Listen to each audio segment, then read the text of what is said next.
Atención, muy buenas noches para todos.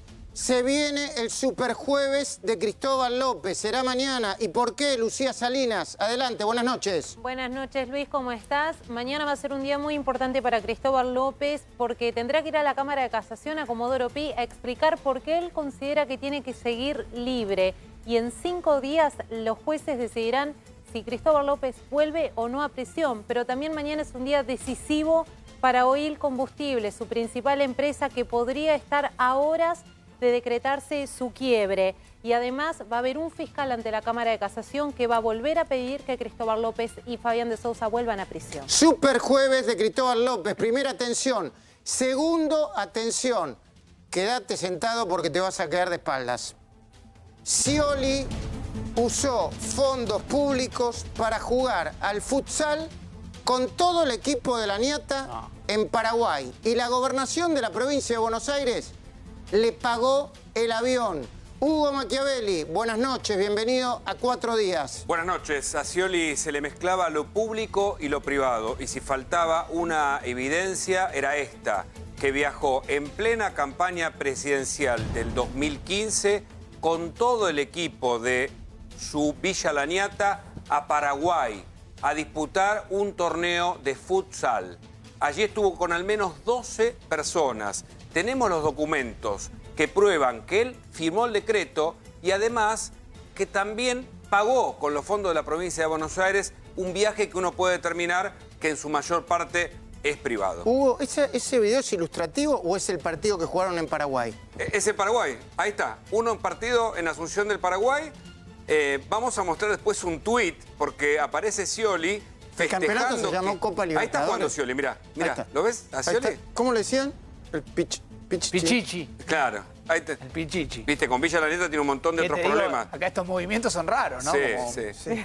Llega a las semifinales de este torneo, pero atención, que este es un elemento... Mirá, ahí tenés un tuit. Un sueño cumplido. Camino a la semifinal de la Copa Futsal Libertadores con el equipo del barrio. Con su equipo. O sea, mandaba a los muchachos del barrio, pero garpaba la gobernación de la provincia de Buenos Aires. Con un decreto, con toda... ¿Lo tenés confirmado? Sí, confirmado. Y vamos a mostrar los documentos. Y esto no es un detalle menor. Por una cosa así, alguien puede ser procesado, desaforado y puede ir preso. Pero detalle menor, es una barbaridad esto. Sea Scioli o sea cualquiera. Pero claro, a ver, si lo hiciera Macri, delito, suponte que Macri llega... Hoy, el editorial de hoy tiene que ver con Macri. ¿Qué tiene ahora en la cabeza el presidente Mauricio Macri? Pero suponte que el presidente Mauricio Macri va con sus amigos del Newman, que era un alumno de Newman. Claro. Viene Laura Di Marco a hablar de eso, ¿eh? Una de las periodistas que más lo conoce, hizo una biografía sobre Macri. Dice, muchachos, vamos a... Por ahí va a Punta del Este a jugar, ¿no, Macri? Sí. Vamos a jugar a Punta del Este un campeonato. ¿En dónde van? Y en el Tango 01, ¿en dónde vamos a ir? O, no, el Tango no anda bien. ¿Vamos en un avión privado? ¿Quién garpa? Presidencia de la Nación. Es un choreo, ¿entendés? Claro. Y está redondo, porque las pruebas... ¿Que jugó redondo también? No, está redondo. Eso fue un chiste. Está redondo desde el punto de vista de la prueba, porque siguió todos los pasos. Vos sabés que para ejecutar un viaje o pagar con los fondos de la provincia hay que hacer resoluciones, decretos.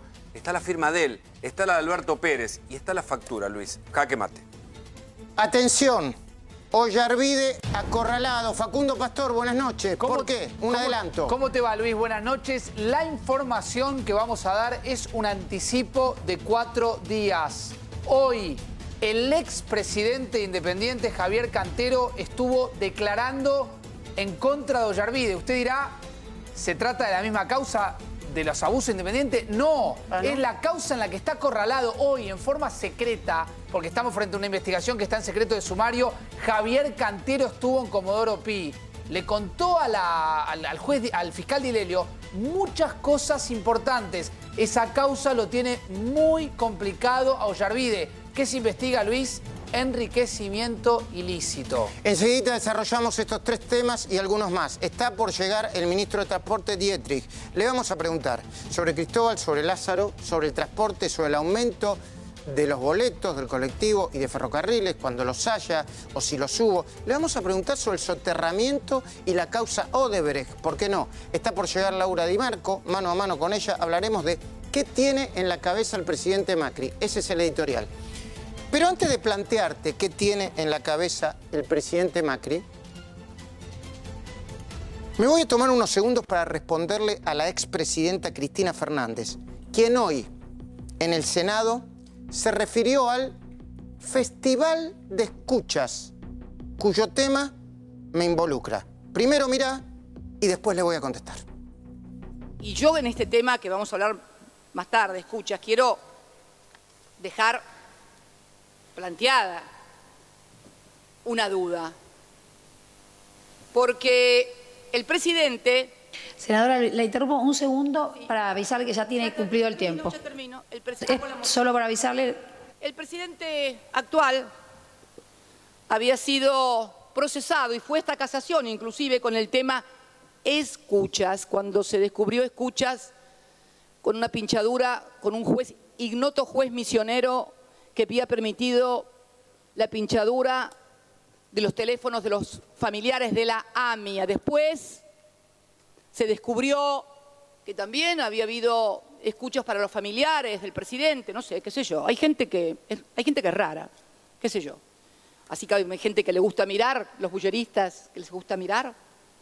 Hay gente que le gusta escuchar a lo mejor. Pero la verdad que este escándalo de las escuchas, se produce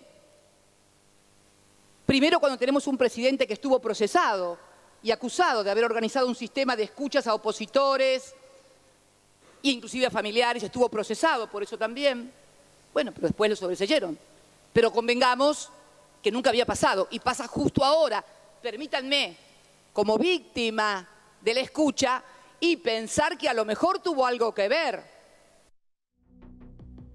El presidente que se defienda solo. Ahora a usted, Cristina, señora presidenta, víctima de la escucha. No nos tome por idiotas. No nos tome por idiotas. No tome por idiotas a los argentinos porque no son idiotas. No crea como el ladrón que todos son de su condición. Porque quienes la sufrimos, a usted, quienes la conocemos, y bien, sabemos que durante su gobierno se pinchaban teléfonos. Repito, sabemos que durante su gobierno se pinchaban teléfonos, y no de manera legal, como le pincharon el teléfono a Parrilli, mientras usted hablaba con él. Y eso de que la primera víctima es Parrilli, ¿eh? No sea tan egocéntrica, no sea tan narcisista, señora expresidenta. Usted estaba hablando con Parrilli, pero el teléfono se lo pincharon a Parrilli, y de manera legal.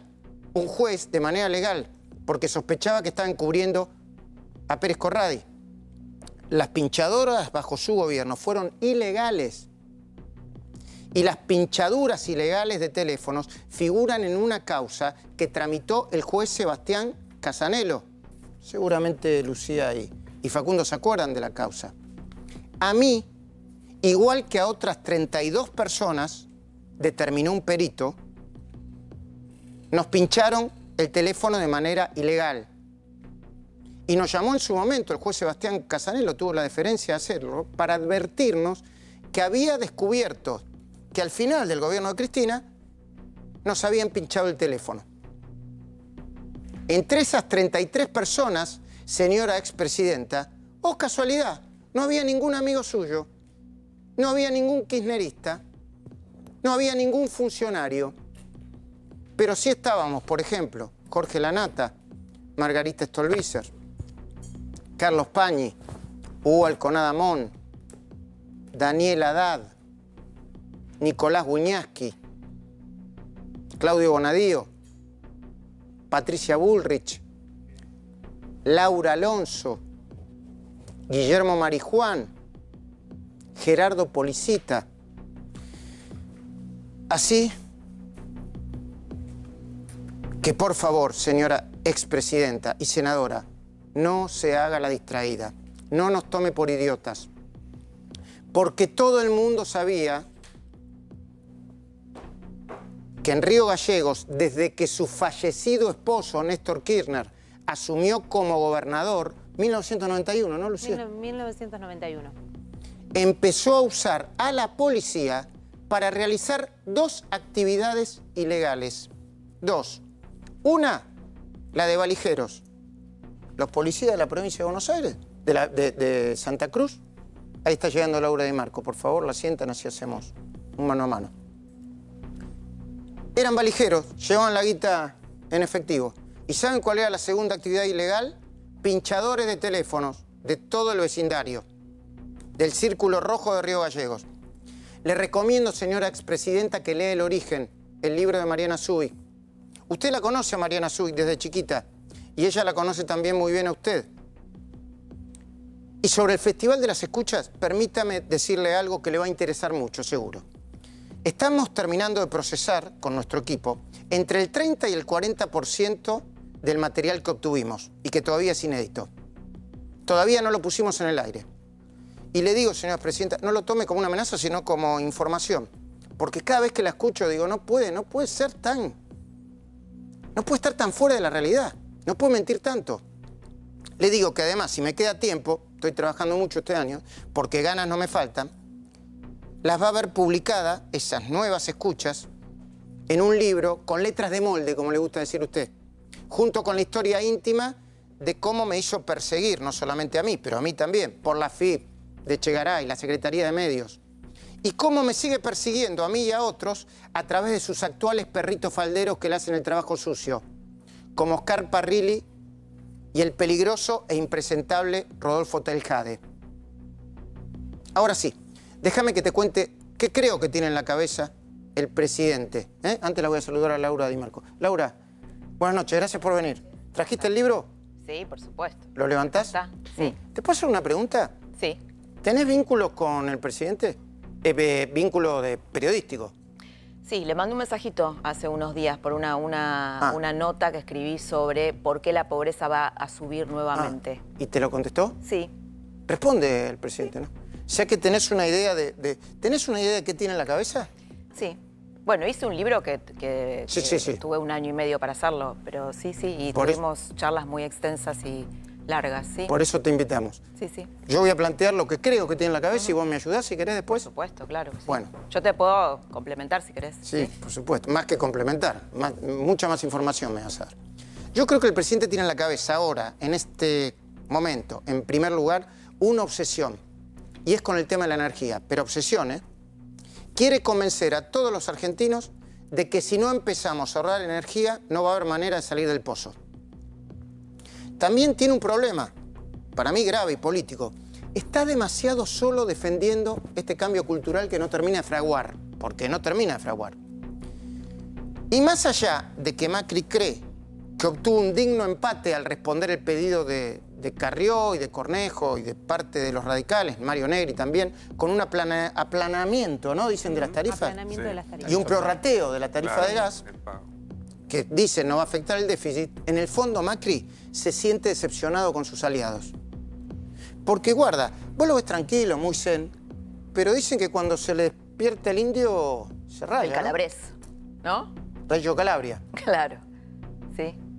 Sí, igual está bien, coincido que eso es lo que él siente, pero me parece que sus aliados yo no comparto que lo dañen, creo que lo están ayudando, ¿no? Porque... Eso es claro, no es la lectura que tiene él, ¿eh? Él No, ya lo sé, sí, claro. Sí, ya lo sé, porque además está queriendo compartir el costo político con el peronismo, claro, ¿no? Bien. Pero a mí me parece que él lo que en realidad lo que le pasa es que también es víctima del grupo, si bien ha crecido mucho con la política y todo,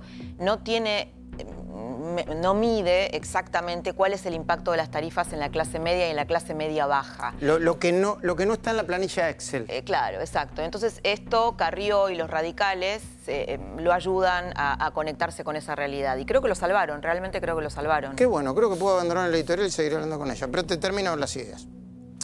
Macri en el fondo siente que sus aliados no comprenden el problema de la energía, el déficit, el endeudamiento, la inflación. Ahora lo vamos a hablar con Laura. Su segunda objeción tiene que ver con el tema de la corrupción. La corrupción del gobierno anterior y las sospechas de corrupción de los funcionarios de su propio gobierno. A Macri le gustaría, en principio, que los juicios, atendelo, Lucía, no duraran una eternidad.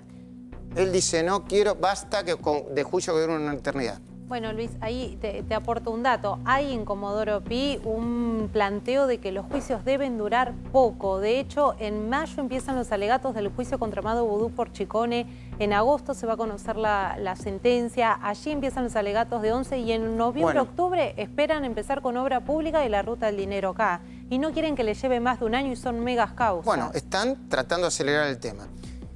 ¿Qué piensan acerca de Macri? No quieren jueces que se guarden los juicios, que cajoneen. No quieren jueces que vendan sus fallos por dinero. Creen que muchos jueces venden sus fallos por dinero. Por eso más de una vez le escucharon decir a Macri, si Cristina tiene que ir presa, que vaya.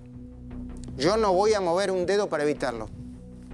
Pero lo que no debería pasar, lo que no puede pasar, es lo que sucedió con Vudú, que va preso y sale al ratito en términos políticos. 70 días preso estuvo.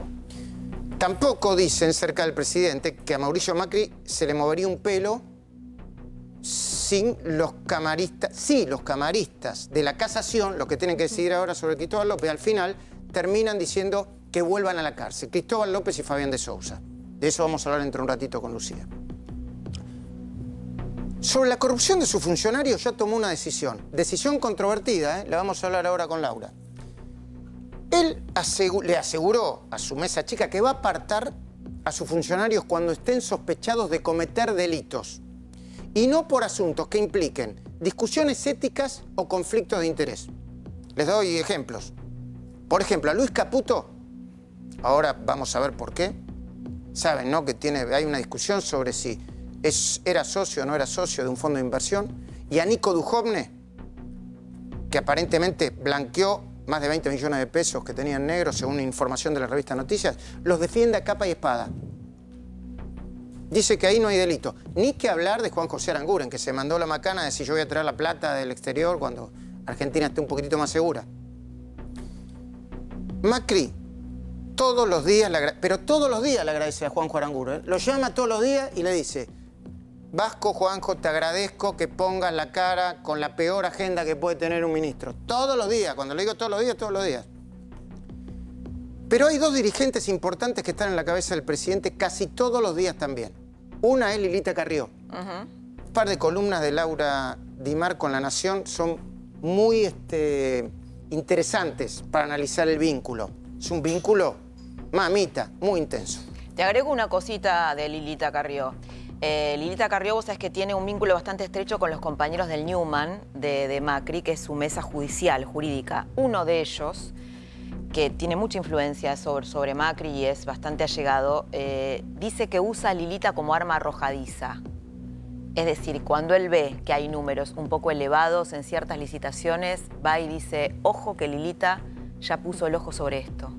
Y los números bajan, se corrigen. Qué buen dato eso, ¿no? La usa para bien. La usa para bien, claro, ¿sí? A Lilita Macri hay días que la ama. La ama, dice, es lo más. Y hay otros días que no la puede ni oír nombrar. Cuando se la nombran, dice, no me la nombre. Y bueno, es su pinche tirano. Para que el vínculo no se rompa, la información que tengo yo es que eligió poner un colchón de dirigentes en el medio. Quizá uno de los que diga Laura es uno. Yo sé que José Torello, íntimo amigo del presidente. ¿Cuál es el cargo que tiene? Es asesor. Es asesor. Es asesor. Es uno de ellos, los que están jugando de colchón entre Lilita y Macri. Mario Quintana. Mario Quintana. El otro es Marcos Peña vía Fernando Sánchez. Y ahora sí Juan Manuel López. Claro, hay un montón, ¿no? Sí, está Pepín Rodríguez Simón, el abogado. O sea de Macri. que en esa relación hay mucho Lo que colchón. pasa es que lo que ellos te dicen es que es verdad, Lilita es muy intensa para que uno solo pueda atajarla. Entonces arman un colchón para poder contenerla. Es muy intensa. Y el otro nombre es Hugo Moyano, ¿no? A Hugo Moyano, en cambio, ya lo puso definitivamente en la lista de 363 o 382. Siempre le digo esos números porque son los números que cita el presidente. Incomprobable, ¿no? Eran 500 al principio. No. En la nave espacial que el presidente quiere poner, 500, siempre tira 363 y 380. Yo se lo pregunté en la entrevista. Sí, pero no es un número ¿Qué real? sé yo? Si era? No, claro, no es real.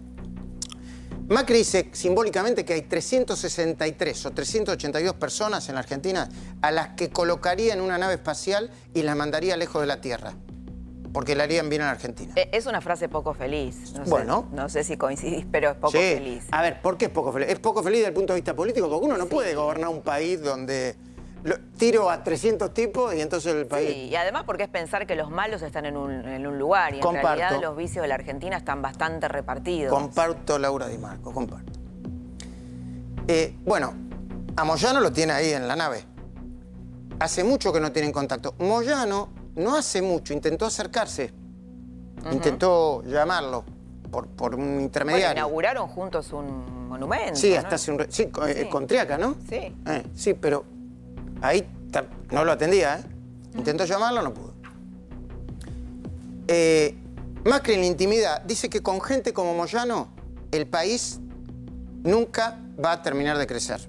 Está más enojado con Moyano por las trabas que pone para los cambios que quiere hacer en los convenios colectivos de trabajo que por los eventuales o presuntos casos de corrupción. ¿Y en qué parte de la cabeza la tiene a Cristina Macri? En el lugar de los peores recuerdos. Yo les recomiendo la lectura del libro de Laura Di Marco, porque creo que en ese libro se contó, entre otras cosas, la última conversación telefónica que tuvieron con Cristina, por el traspaso de mando.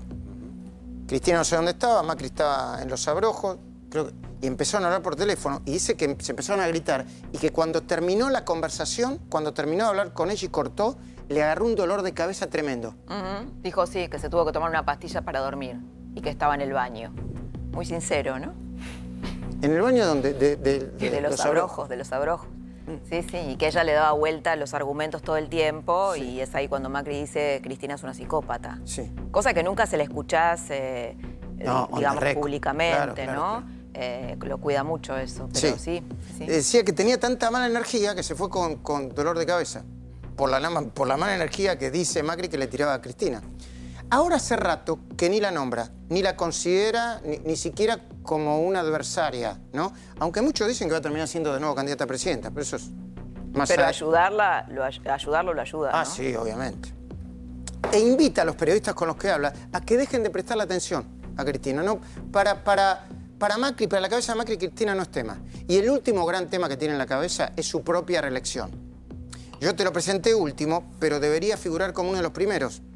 Porque aunque no aparece en la agenda oficial, le dedica el presidente por lo menos un tercio del día a pensar en 2019. Ya tiene a varios candidatos inspector en la mayoría de las provincias y en los municipios, pero le preocupa especialmente la flamante vocación de la Unión Cívica Radical por pelear una cuota de mayor poder.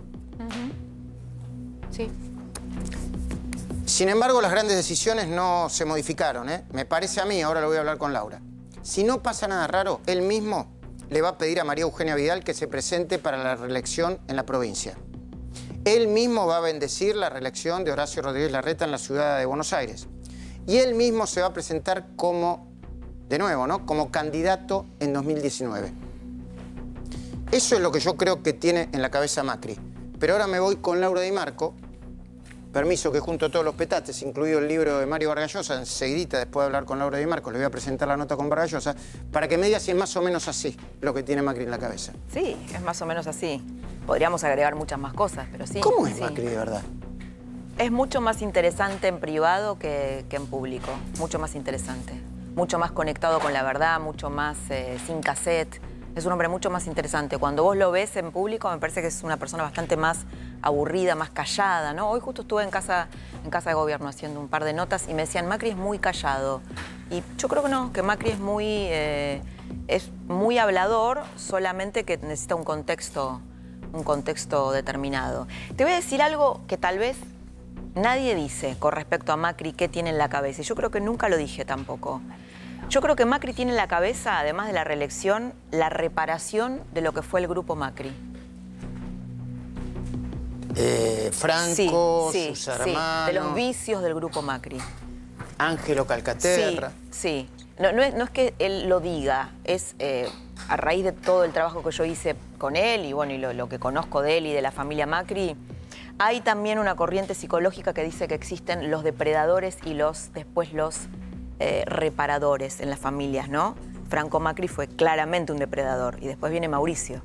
¿Puede ser que Franco Macri fue un depredador porque no lo dejó crecer a Mauricio? Sí, por los vicios del Grupo Macri y todo Sí. lo que significaron en la Argentina. Sí, el grupo Macri también claramente, yo me río y lo repito cada 5 minutos. hiciste un libro sobre eso. No, sí. claro, porque te quieren correr por izquierda y, por ejemplo, Sí. Gabriela Cerruti me dice, no te olvides que escribiste Los Dueños de la Argentina Sí, y claro, que criticaste, y lo reivindico. Sí, y hasta el obvio. último punto de Los Dueños de la Argentina lo reivindico y se lo sigo diciendo al presidente si tengo... Sí, esto es más una teoría, si querés, no tan política, sino más psicológica, pero... Porque tampoco, si no, no hay razón por la cual un hombre que podría estar en un hotel 5 estrellas con su mujer y su hijita, en lugar de estar en lo que es la silla eléctrica de la Argentina, esté donde está, ¿no?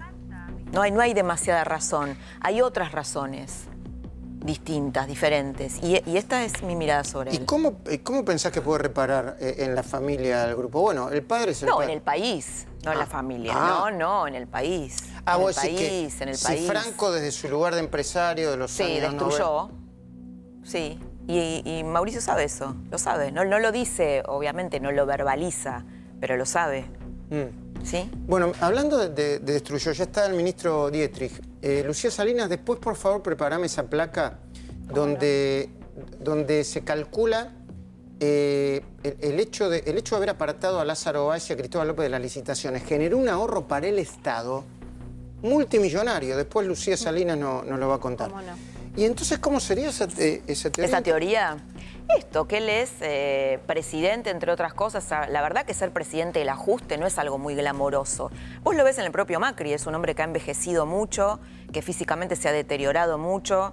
No hay razón por la cual un hombre que es multimillonario acepte estar en este momento de la Argentina, tal vez en otro, ¿no? Que va por el bronce, que...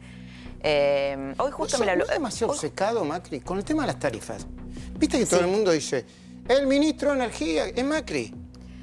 Sí, es Macri porque está obsesionado con el déficit fiscal y bajarlo, sí. Pero por suerte tiene aliados que lo frenan y que lo... Mira, yo el otro día le hice una entrevista muy larga y estuve mucho tiempo con Agustín Salvia, el director del Observatorio de la Deuda Social, para mí uno de los hombres más serios en la medición de la pobreza. Y él me decía, mira, yo estuve con Macri y yo le creo que él quiere bajar la pobreza, yo también le creo. Esta es otra razón por la cual yo te digo que es uno de los reparadores de la familia, porque... ¿Por qué le importaría? Digo, los empresarios no tienen mucha sensibilidad social, mucho no les importa. Y en la Argentina no. Realmente, no hay un proyecto de los empresarios de inclusión. ¿Por qué le importaría a Macri si es un empresario finalmente, no? Entonces yo digo, en Macri hay algo más. Entonces él me decía esto, que él creía que le había hablado mucho con Macri y que Macri no hablaba de la teoría del derrame, pero que en el fondo creía en ella y que a él le daba la sensación de que este 25% de pobres Macri los daba por perdidos, que él apostaba a un crecimiento en el futuro de la Argentina. ¿Macri es autoritario? No, pero no, a ver, no, porque si no, te imaginas que a Lilita Carrió ya lo hubiera estallado ese vínculo. Pero yo no le creo con la agenda de género. Creo que Macri es más el que se sienta con Chocobar a respaldarlo que el feminista, digamos, que quiere... Él en la entrevista que le hice al principio de año en La Cornisa dijo que era un feminista tardío. Bueno, podemos darle ese changüí, pero si vos ves lo que son las mujeres del grupo Macri, mucho no. Yo, mi sensación es que el que está muy entusiasmado con el tema de las mujeres es Durán Barba. Y creo que Durán Barba lo ha convencido de que esta es una agenda de género de los nuevos derechos humanos, eso sí. Y que Macri compró eso.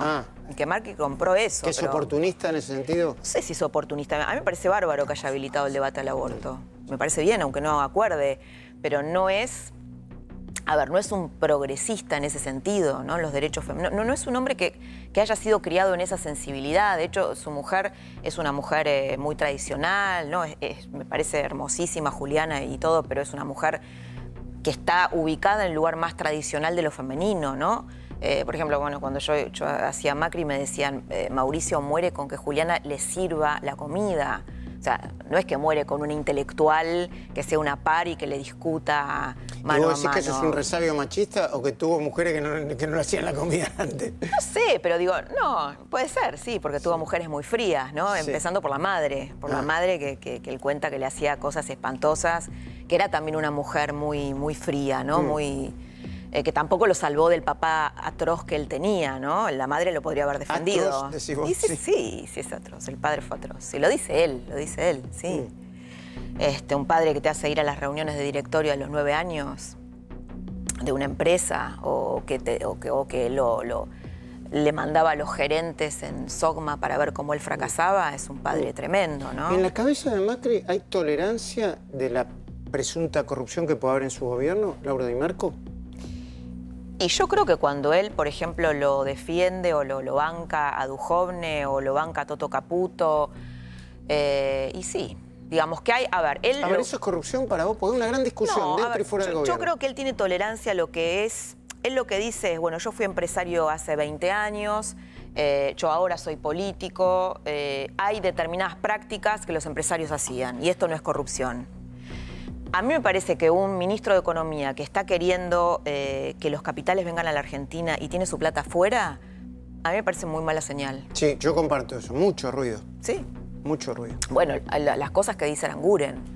Un ministro de Energía que dice yo no traigo la plata a la Argentina porque no confío en la Argentina, ¿no? Dijo que todavía, hasta que no termine de confiar en la Argentina. Sí, es una... Sí. Vos imaginate, ponete en la piel de un inversor. ¿Vos pondrías la plata en un país así? No, ni un inversor, ni un argentino, ¿no? No, son ni un las cosas que argentino. Bueno, mucho, pero ruido. alguien lo ves a Moyano, lo ves a Aranguren que dice eso, el ministro de Economía que está conduciendo la economía, y dice, yo se lo pregunté, estuve con él, y le digo, ¿vas a traer la plata a la Argentina? Hizo una pausa muy larga y dijo, es un problema personal. La verdad que no es un problema personal. Bueno, yo creo que ahí hay un problema en el gobierno ya, que yo creo que se hace extensivo a Macri, que van desde las pequeñas cosas hasta las grandes cosas. Las pequeñas cosas, lo compartimos, te lo planteo como teoría. Él asumió como presidente y lo primero que dijo, me lo dijo a mí en otra de las entrevistas, yo quiero ser normal, quiero ser una persona normal. Y yo le decía, mire, presidente, usted no es más normal, es presidente. No, pero yo quiero ser lo más normal. No, pero no ser normal significa que no puede tener intimidad. Se acabó la intimidad. Se acabó. Y él es como que todavía quiere separar su vida personal de lo que no lo es. Y lo hace y entre los ministros, yo voy a preguntar a Dietri también, es como que lo hace extensivo, ¿no? Bueno, esto forma parte de mi vida. Mis ahorros forman parte de mi vida personal. Sí, no, sí. ya es. Sí, obviamente. Su plata, porque no está dentro del fideicomiso ciego que tiene. Claro. O, no sé, yo me acuerdo cuando yo lo entrevistaba, me decía que ya no podía ir más a la casa de Joe Lewis, este millonario que es accionista de Denor. Y no puede. Obviamente que no puede. No puede. Parece una mague de dádivas si va. Claro, Por más que sea su amigo. Por eso digo, me parece que, bueno, que eso, bueno, que tal vez él también lo ve y lo dice como un sacrificio personal. Y en realidad forma parte del rol de presidente donde tiene que tener separados bueno, sus conflictos de intereses a raya. No puede tener a Laura Alonso en la oficina anticorrupción. ¿Vos crees que no? Yo creo, a ver, a mí yo la valoro muchísimo a Laura. Me parece que es muy formada y es muy honesta. Trabaja pero me parece que alguien que es del riñón de Macri no puede controlar a Macri y a sus ministros. No sé, ¿vos qué pensás? Yo creo que me hace mucho ruido eso también. No sé. Independientemente de Laura Alonso. Sí, yo creo que trabaja, a mí me parece maravillosa, pero creo que ahí debería haber alguien de la oposición, ¿no? Alguien de la oposición para que realmente sea creíble, sobre todo en un gobierno que lucha o quiere luchar contra la corrupción. Si tiene esa voluntad, debería hacer eso. ¿Cómo leíste el paso al costado de Monzó? Ay, se pronuncia acá, ¿vos sabés? Porque Macri dice... ¿Qué página?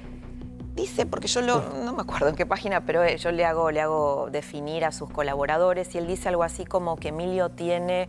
Bueno, él cometió un grave pecado dentro del PRO, que es discutir a Durán Barba. Viste que el PRO no tiene próceres, lo tiene a Durán Barba.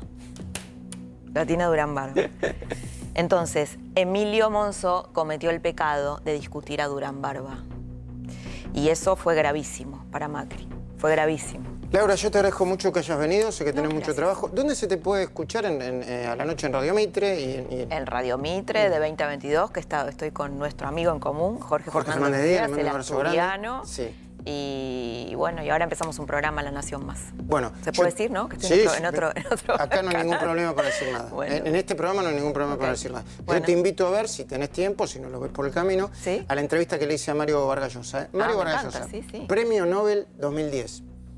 Es periodista también, Vargas Llosa, y se nota. Sí. En 15 minutos, primero cuando terminó la entrevista me dijo, en 15 minutos me sacaste un montón de títulos. Sí, trabajé de periodista. Hablamos de Macri, del Papa, de Obama, del populismo, de la corrupción, de Lula, de todo. Mario Vargas Llosa, con nosotros aquí, en 4 días. Mario, gracias por recibirnos. Encantado. He leído con pasión y muy rápidamente porque me entusiasmó La llamada de la tribu. Pues me alegro. Ahora te voy a preguntar sobre él, pero como buen argentino egocéntrico te quiero preguntar sobre algo que dijiste sobre la Argentina y el presidente hace poco. Bueno, hace unos años. Vos dijiste que si fueras argentino votarías a Macri. Dentro de unos meses empezarán a discutirse las listas para la eventual reelección de Macri. ¿Lo volverías a votar en el caso que fueras argentino? Sí, lo volvería a votar sin ninguna duda. Creo que él ha hecho las cosas que debía hacer, las que prometió hacer, las está haciendo en la medida de lo posible y creo que eso está trayendo muchos beneficios a Argentina. O sea que sí, creo que digamos la conducta de Macri en el poder corresponde más o menos a la que él prometió que tendría, ¿no? ¿En qué grado o categoría entre el liberalismo más amable y el populismo más retrógrado pondrías al gobierno de Macri? Yo creo que no es un gobierno populista para nada. Creo que es un gobierno que está haciendo las reformas que eran necesarias para corregir todos los excesos populistas, demagógicos del gobierno anterior. Mi impresión es que se ha rodeado de gente bastante eficiente, bastante, digamos, competente, y que hay un esfuerzo en el gobierno, digamos, no solamente para corregir ese pasado nefasto, sino realmente para hacer las cosas necesarias a fin de devolverle a la sociedad argentina pues, el ímpetu hacia el progreso, hacia la civilización. Afortunadamente Argentina es un país potencialmente muy rico, muy rico, y entonces, ¿esto qué significa? Esto significa que la recuperación puede ser mucho más veloz que en otras sociedades, y creo que hay indicios de que eso está ocurriendo. Por ejemplo, la imagen de Argentina internacional ha mejorado de una manera pero flagrante, evidente. Eso está trayendo inversiones a Argentina. E internamente, digamos, las reformas comienzan a operar.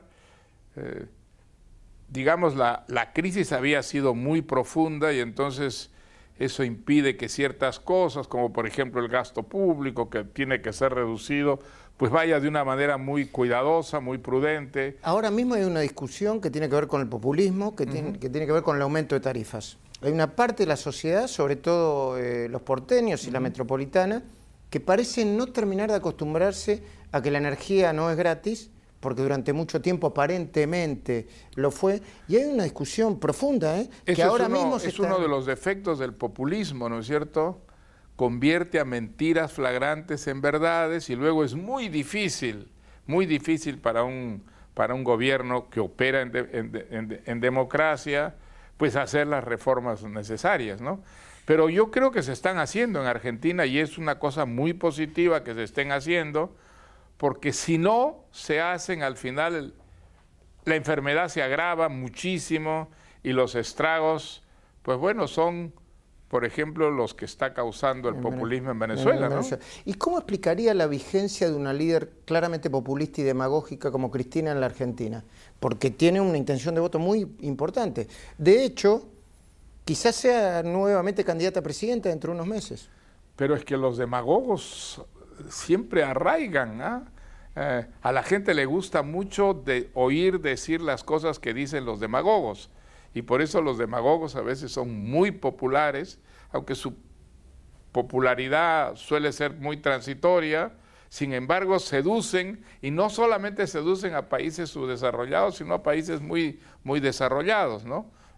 Eso explica, por ejemplo, pues el éxito de Trump en Estados Unidos. Usted dice que Trump es un demagogo de libro. Es un demagogo casi tercermundista. ¿Lula qué sería en este contexto de sus lecturas, de la llamada de la tribu? Mire, Lula fue un gran demagogo que hizo algunas cosas muy positivas. Por ejemplo, incorporó, digamos, a la economía, a un sector muy grande de la sociedad brasileña que vivía en la extrema pobreza y dejó de vivir en la extrema pobreza. Eso fue un hecho muy positivo que hay que reconocerle a Lula. Al mismo tiempo, Lula fue un corrupto y un impulsor de la corrupción. ¿El Papa Francisco qué grado de populismo tiene? Mire, el Papa Francisco dice las buenas cosas, pero no las hace. ¿Cómo es eso? Él no las hace porque o la iglesia es demasiado rígida y no se lo permite, o, digamos, las dice porque, digamos, aunque no se hagan, es bueno oírlas decir. Entonces, eso yo no sé, yo no soy un creyente, no formo parte de la iglesia, veo desde afuera, procuro ser muy objetivo, y es verdad, el Papa Francisco reacciona bien ante las cosas y dice cosas que parecen que van a reformar profundamente a la Iglesia Católica. Hasta ahora no se ha reformado nada, hasta ahora todo es retórico, digamos. Si usted le tuviese que recomendar a uno de los autores para lectores específicamente argentinos, descuento que recomendaría en su viaje de lecturas a José Ortega y Gasset, ¿no? Sin ninguna duda. Ortega y Gasset, que vivió, como usted sabe, varios años en la Argentina, que vino aquí y tuvo mucho éxito, y los argentinos contribuyeron mucho al prestigio de Ortega y Gasset. Él quería además mucho la Argentina. Creo que hay una gran injusticia con Ortega y Gasset. Yo creo que era un liberal, no en el sentido económico, porque no le interesaba mucho la economía, pero sí en el sentido de la tolerancia, de querer un gobierno laico que no estuviera identificado con la Iglesia. Fue un hombre que admitía la posibilidad del error, que creo que es una conducta profundamente liberal. Admitir la posibilidad del error es admitir la posibilidad de que el adversario tenga razón, y eso hace que la tolerancia sea el sustento, digamos, de la legalidad en una sociedad democrática. Todo eso lo representó Ortega, y sin embargo, pues no se le reconoció en su tiempo, porque su tiempo fue un tiempo de extremismos.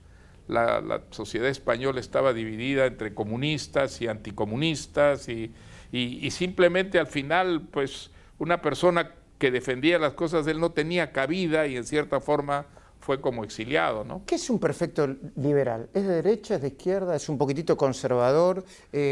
Mire, despenaliza las drogas. Un liberal puede ser una persona, digamos, orientada hacia la izquierda y orientada hacia el derecho, y ser perfectamente un liberal. ¿Un liberal en qué cosas cree? En la libertad, por supuesto, es lo fundamental. Y la libertad en el campo político, ¿qué cosa es? Es la democracia. En el campo económico cree también en la libertad. ¿Y qué es la libertad en el campo económico para un liberal? Es la libertad de mercados, que pueda haber una libre competencia en la que el Estado intervenga lo mínimamente posible, porque esa economía de mercado es la que crea prosperidad, la que crea... Muy bien, Vargas Llosa hablando con nosotros, ya terminaba la entrevista, se le agradecemos muchísimo el tiempo que nos dedicó. Dietrich, gracias por venir, ¿eh? Dietrich se dice, así se dice. Acá se dice Dietrich, pero en Alemania, cosa que yo no hablo en alemán, se dice Dietrich. Lucía Salina, ¿me das información de último momento que tiene que ver con los gastos del Estado vinculados con Cristóbal López y Lázaro Báez? Dale. Sí, Luis, el Ministerio de Transporte, el gobierno actual, rescindió obras a dos empresarios kirchneristas muy importantes. Uno de ellos es Lázaro Báez y Cristóbal López. Allí tenemos la información. 24 contratos se le rescindieron a Lázaro Báez, el 50% de las obras no estaban concluidas, y a Cristóbal López en los últimos 6 meses se le rescindieron al menos 4 contratos. ¿Qué significó esto? Un ahorro para el Estado de cerca de 1.250 millones de dólares. Un equivalente, con este dinero se podrían haber hecho al menos 600 kilómetros de autopista. Gracias, Lucía. Enseguida, Hugo Machiavelli, te voy a pedir la información sobre Scioli, que es escandalosa, y la información sobre Ollarvide, a vos, Facundo Pastore, ¿eh? No te me vayas, por favor. Eso es choreo, 1.250 millones de dólares. Lamentablemente en Argentina, en los últimos años del kirchnerismo, hubo mucho choreo. ¿Y cómo nos aseguremos que este gobierno no choree? Viendo lo que hacemos, digamos, con las mismas leyes cambiamos todo el sistema. No sé si sabés que ayer hubo un hito muy importante en Argentina, que se hizo la primera licitación de las obras de PPP. Para la gente, PPP es participación público-privado, es un nuevo sistema donde en lugar del Estado pagar antes, a medida que se va haciendo la obra... ¿Paga cuando termina? Paga cuando termina y en 15 años. Perdón, paga cuando termina a 15 años. Termina la obra y... Paga. Empieza a pagar en el año 2 y termina a pagar en el año 15. ¿Sí? Y la obra se termina en el año 4. En el año 2 paga lo que se hizo en el momento cero hasta el año 15. ¿Cómo se paga eventualmente un crédito hipotecario y una casa? Que en Argentina no lo hemos tenido. No nos romperán la cabeza con los intereses, ¿no? No, estamos en el momento de los intereses más bajos de la historia de Argentina. Se ha discutido mucho esto, Luis, y se han dicho muchas distorsiones, pero en el mundo, ¿cómo se compra un departamento o una casa? A crédito. No, nadie va y paga contado, porque en general la gente no tiene la plata. Es más lavado de dinero el contado que... Y te desconfían si vos vas a un lugar y con toda la plata. En Argentina, ¿por qué la gente no tiene casa en general y tiene que alquilar? Porque no hay crédito. En otros lugares, toda la gente va y lo compra a 30 años, a 40 años. Cuando compras una casa de, digamos, no sé, $100.000 a 40 años, decís que vale $100.000 o $100.000 por el interés multiplicado a los 40 años. Vale $100.000. Y esto es lo mismo. Lo que tenemos ahora en Argentina es la oportunidad de obras que se harían en 15 años, hacerlas hoy. ¿Y de qué estamos hablando? De Buenos Aires, Bahía Blanca. Hoy son una conexión importantísima, dos de las ciudades más grandes. ¿no? Ruta. Son 600 kilómetros, una ruta a la muerte, una de las rutas de más tránsito de Argentina. Es una ruta que hoy está peor que hace 30 años, porque tiene mucho más tránsito y sigue siendo doble mano. Te matás chocando frontal contra un camión en un día de lluvia porque se te fue el auto, porque el camión, porque el acoplado, la porque el ruta de la viento. muerte, la conocemos todos, tremendo. Esa ruta empieza la Donde construcción... murió, entre otros, nuestro colega Bulat, ¿no? No, él fue en la 9. Ah, ¿no? Volviendo a Rosario. Fue en la 9. Y Perdón, me equivoqué. Un choque frontal. Perdón por el error. Pero es bueno recordarlo para pasar un mensaje. Uno de los problemas que hubo en ese accidente es que Tomás no estaba con el cinturón de seguridad puesto. Ah, ¿sí? Estaba con el cinturón de seguridad abajo. Ah. En el auto, los grandes y los chicos especialmente, a todos los papás, hay que ir con el cinturón de seguridad puesto y los chicos de menos de 10 años o según la altura, con la sillita que lo eleva. La mayoría de las veces no va a pasar nada, pero si hay un choque, hay un vuelco, es la diferencia entre que te salve la vida o no. Pero perdón, Sí, vamos a tener una autopista de Buenos Aires a Azul o Olavarría. Sí. De Azul a Olavarría una ruta segura, que es un nuevo sistema de construcción de ruta que estamos haciendo. Y de Coronel Dorrego a Bahía Blanca en autopista de vuelta. ¿Pero qué pasó ayer? Hubo, Luis, 32 ofertas. 7 empresas internacionales y 19 empresas argentinas compitiendo para invertir en el país $6.000 millones. Cuando se hacían estas licitaciones que ganaba Lázaro Báez y compañía, ¿sabes cuántas ofertas había en una licitación? ¿Cuántas? 2, 3. Muchas de estas obras que denunciamos, las 3 ofertas eran de la misma empresa, de empresas distintas con el mismo accionista. Ahora, de eso le quería hablar. Lucía, vos tenías una placa sobre cuánto valía el kilómetro de ruta hasta hace unos años, o cuando las hacía Lázaro Báez, y cuánto valen ahora. Exactamente. Dale. Ahí vamos a ver en pantalla la información. El costo por kilómetro durante la gestión anterior tenía un valor de $2 millones. Ahora el ahorro ha bajado su costo a $1.3 millones. Esto es ruta simple. Respecto a la autopista, el valor antes era de $4,7 millones y ahora es de 2,2 millones de dólares. Un dato al respecto, Sí, Luis, ¿cómo no? sobre las rutas que le fueron adjudicadas a Lázaro Báez, 52 contratos por $46.000 millones. El 50% de esas obras no se terminaron, pero se cobraron con un sobreprecio del 65%. Eso es también parte del ahorro que el gobierno ha buscado hacer. Discúlpame, Lucía, no te quiero contradecir. No es ahorro. En todo caso harán lo que tienen que hacer. Bueno. Había choreo antes. Había choreo y un choreo enorme. Pero yo... en la línea que dice Lucía te agrego 2 datos. Por un lado, $4.7 millones, una autopista versus 2.2. Y esos 2.2, por ejemplo, hoy está haciendo una autopista entre San Francisco y Córdoba. Todos los de Córdoba que están escuchando saben que esa ruta se promete hace 30 años. Y no sé eso. Empezó el año pasado, termina en junio. Pero también esto, ¿cómo se hacía? Cuando ganaba la licitación, le daban un anticipo de hasta el 30% de la obra. 30%, digamos, la obra eran $1.000 millones, le daba $300 millones sin mover un dedo. Sí. Vos fijate la diferencia. Y se la daban antes que nadie. Y le terminaban de pagar antes que nadie. Yo leí la acusación de Policitas y Maíquez. Para mí es una clase magistral de choreo. Pero que está basada en la denuncia penal que hicimos nosotros en Vialidad, que armamos un equipo de gente muy profesional y con mucha experiencia en obras, y fuimos mostrando todas las pruebas de cómo se lo habían robado. Pero, te decía, 30% se paga anticipo, ahora estamos pagando 15 años. Vos fijate la diferencia. Digamos, ahora viene un constructor que tiene que poner por cada corredor de los 3.000 kilómetros que vamos a hacer, que son 6 corredores, $1.000 millones. En el gobierno anterior hubiese cobrado en el momento cero $300 millones. Bueno, y ahora lo cobra en el año, durante el proceso hasta el año 15. Bueno, y ahora le quiero preguntar cosas, no para incomodarlo, sino que me imagino que naturalmente son preguntas incómodas. ¿Por qué siguen con el soterramiento del Sarmiento si está metido todo el lío de Odebrecht, si está metido en la causa el primo del presidente, Ángelo Calcaterra, Sánchez Elía? Yo, hasta donde tengo entendido, se lo pregunté a un especialista, todas las causas sospechadas en las que está Odebrecht involucrado se interrumpen. ¿Y en Argentina lo seguimos?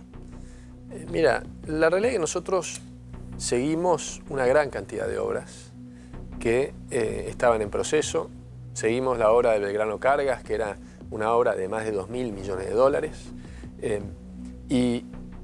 Y vos no podés ir a una obra y rescindirla porque la rescindís porque se te ocurre. Bueno, pero hay motivos. Hay la realidad sospechas de corrupción, no, hay causas abiertas. Hay mucha información periodística.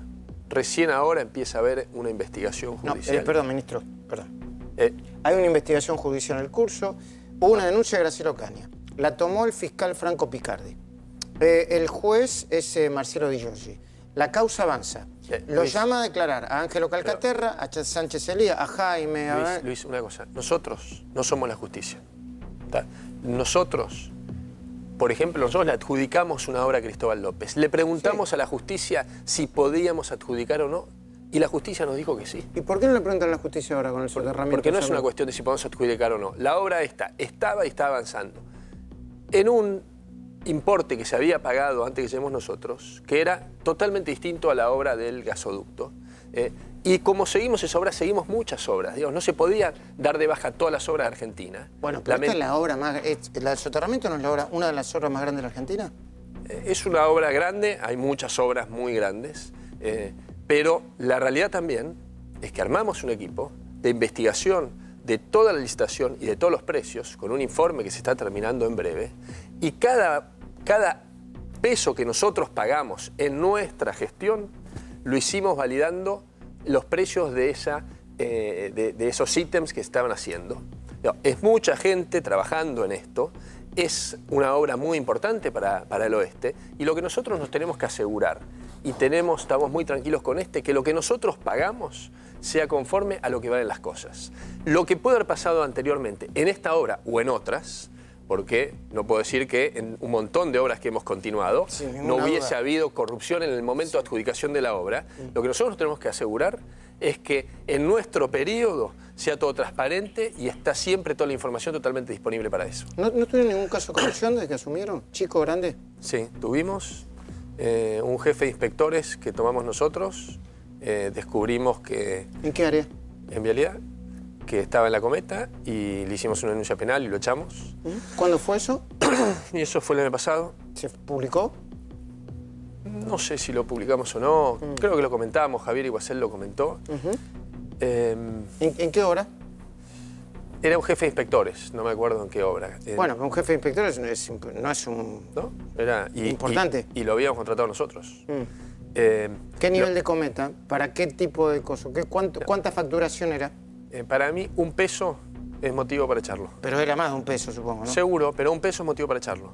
Generalmente, esa visión de que hay una corrupción grande o corrupción chica, no. Y ahí también, cada vez que nosotros tenemos una licitación, que vos me decías cómo la evitamos, antes los pliegos de las licitaciones se vendían, entonces se sabía quién iba a entrar, tanto los empresarios... ¿Cómo? ¿Se vendían ilegalmente? No, se vendían legalmente, pero para comprar tenías que registrarte. Hoy son gratis. Antes los pliegos los tenías que ir a buscar a Vialidad o a los distintos organismos del Estado. Hoy están en Internet, lo podés bajar vos, cualquiera de las personas ahí, quienes están acá filmando. Hoy se sabe, una licitación, todo lo que ofertaron, cuánto ofertó cada uno, quién ganó con los precios. Pero también, yo me junto con los empresarios y les digo, también es responsabilidad de ustedes, que si alguien viene y les pide un peso durante el proceso, vengan y nos lo digan. Si bien nos lo dicen, nosotros vamos y vamos a meter la denuncia penal y vamos a echar a la persona y esperaremos que vaya preso. Pasar esto porque el otro día lo dijo Julio Bárbaro sentado acá entre Eduardo Feynman y yo y dijo, ahora el negocio lo hacemos con China. Los chinos nos venden de todo, trenes, cosas, hay había corrupción ahí. Yo no tengo las precisiones, pero ¿hay algo que no es transparente con China? Mira, no es fácil descubrir la corrupción. En el caso de Lázaro Báez fue una cosa escandalosa que dejaron las huellas por todos lados.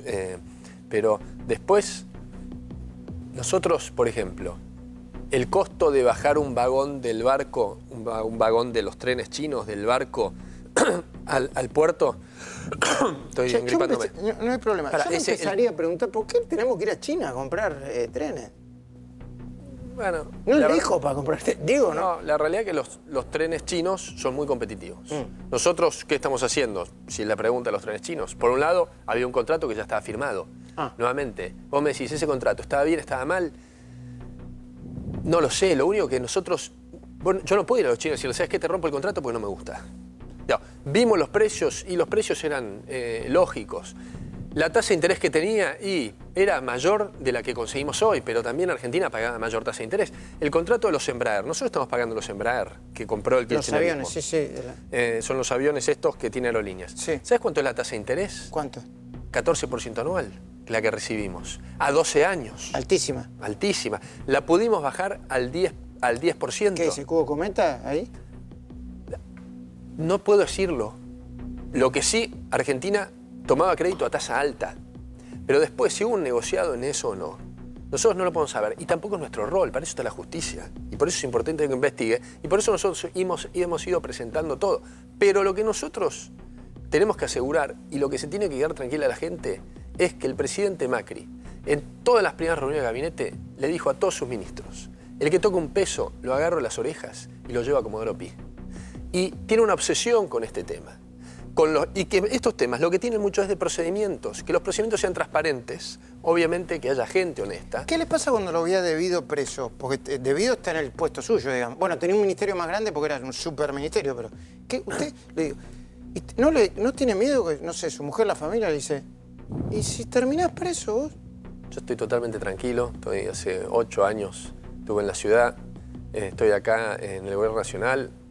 Manejamos en el Ministerio de Transporte uno de los presupuestos más grandes de obras y tengo una tranquilidad total de cómo hacemos las cosas, que son totalmente transparentes. Ahorramos 72.000 millones de pesos desde comprar a 1/3 del valor el carnet de conducir, que antes valía 40 y pico de pesos y ahora vale 17.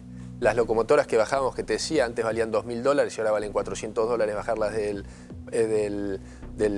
barco o el kilómetro de ruta. Yo quiero una... ¿Y qué me genera? Yo quiero una pausa y Pero sí que me genera... A mí la corrupción me indigna, porque la corrupción mata. La corrupción mata en 11, y que la corrupción mata en la ruta 8 de Buenos Aires a Pergamino, que se licitó en el 2006, que son 180 kilómetros, y que cuando llegamos nosotros, en el 2016, se habían hecho 10 kilómetros. Y ahí, entre tantos, en el 2015 murió una familia, la familia Pirucci, papá, mamá y 3 hijos de 14 años, 9 y 2 años, en un choque frontal contra un camión. Y murieron los 5. Y esa ruta en el 2015 tendría que haber estado terminada. Yo los conocí en campaña, conocí la historia, después conocí compañeritos de los chicos del colegio. Por eso lo noto afectado. Pero, ¿sabes qué es lo dramático, Luis? Que esto, lamentablemente, no es el único caso. Esto viene pasando sistemáticamente en Argentina. De familias que se destruyen por choques en las rutas. Rutas que están prometidas hace 30 años. Rutas como la que inauguramos mañana, que está Javier Iguacel en Salta ahora, la autopista entre Orán y Pichanal, que empezó el kirchnerismo en el año 2006. Y hizo el 40% de la ruta en 10 años. Una ruta de 20 kilómetros que nosotros la estamos inaugurando mañana. Tengo que irme a una pausa, nos quedan unos minutos también. Los anticipos, Scioli en un avión privado con su equipo de la Niata viajando a Paraguay, pagado por la gobernación. Ollarvide acorralado, Lucía con algunas cosas más. Y después me responde, ¿cuánto va a aumentar y qué transporte público en los próximos días, en las próximas semanas o en los próximos meses? ¿Sí? Las informaciones de último momento. Empieza Lucía Salinas, dale. Superjueves de Cristóbal López. Exactamente, Luis, mañana va a ser un día clave para el empresario kirchnerista Cristóbal López. Vamos a ver la información. Tiene una audiencia en casación donde se va a determinar si sigue libre o si volverá a prisión. A la misma hora, en el Consejo de la Magistratura se va a definir el futuro del camarista Eduardo Fara, que votó por su excarcelación y se le aceptan su traslado. Oil Combustibles, la principal empresa de Cristóbal López, finaliza mañana su salvataje. Está al borde de la quiebra y entre las decisiones importantes también estará el pedido del fiscal ante la casación, Raúl Ple, para que Cristóbal López y su socio vuelvan a prisión. ¿Qué día va a tener, eh? Y Ollarvide, ¿por qué está acorralado, Facundo Pastor? Dale. Porque es uno de los títulos de la noche, Luis, porque Javier Cantero apareció en los últimos días y todo el mundo lo vinculaba con la causa de los abusos en Independiente. En esa causa no fue a declarar Cantero. De repente Cantero aparece declarando en una causa que tiene secreto de sumario. Es la causa que se instruye en la fiscalía del doctor Di Lelio, que no está, con lo cual la declaración se la toma la doctora Juliana Márquez. Atención, Luis, con lo que contó Cantero del entorno de Ollarvide. ¿Por qué lo investigan Ollarvide? Por el delito de enriquecimiento ilícito. ¿Lo pudo haber complicado? Opa. Te aseguro que sí.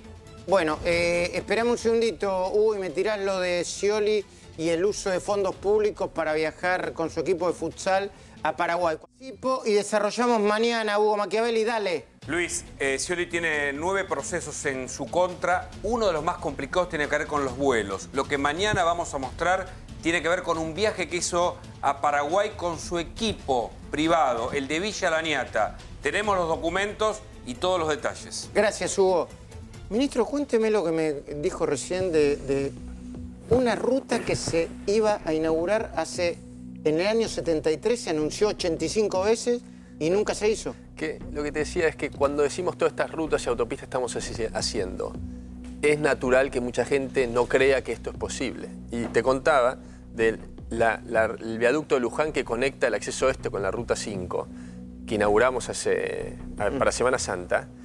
El proyecto se anunció en 1973. 73. 1973, yo soy del 79. 50 años, sí. Y se empezó a expropiar los terrenos. En 1985 se incorporó el presupuesto nacional, digamos, ya para hacerlo. En 1998 anuncia Menem que se va a hacer la obra. En 2002 lo anuncia, se firma un convenio con la Universidad de Luján. En el 2006 lo anuncia Debido. En el 2008 Cristina Fernández de Kirchner en esos mega actos en la Casa Rosada. Llegamos y esos terrenos se habían expropiado, había gente viviendo, que hubo que hacer todo el proceso de vuelta. Habían hecho un tramito que no se usaba y se había desgastado con el paso del tiempo. Llegamos nosotros en diciembre del 2015, agarramos el lío, el contrato firmado, todas esas cosas que me decías, y si empezamos a hacer la obra, le inauguramos... ¿Ya terminaron? Ya está funcionando. No puede ser. Pero pará, Luis, ¿sabés cuál es la diferencia de esto? Que un productor de carne pampeano se ahorra 40 minutos para venir a Buenos Aires y 40 minutos para volver, pero la ruta pasaba por la mitad de la ciudad de Luján. Los chicos iban al colegio caminando y te pasaban 1000 camiones por adelante. Una locura. Ministro, gracias por venir. Gracias a ustedes. Facundo, presentame el programa de Luis Novarecio, dale. ¿Ya está? ¿Terminamos? No me imites más. ¿El ministro vino en bicicleta? ¿No vino? No. ¿Ministro, vino en bicicleta o no vino en bicicleta? Hoy no, pero... Bueno, denunciamos ya entonces. No, podés abrir la boca, por favor. Luis Novarecio, gran labor de Facundo Pastor en este programa. ¿Qué eso? Andate. Mañana nos reencontramos. Sáquenlo.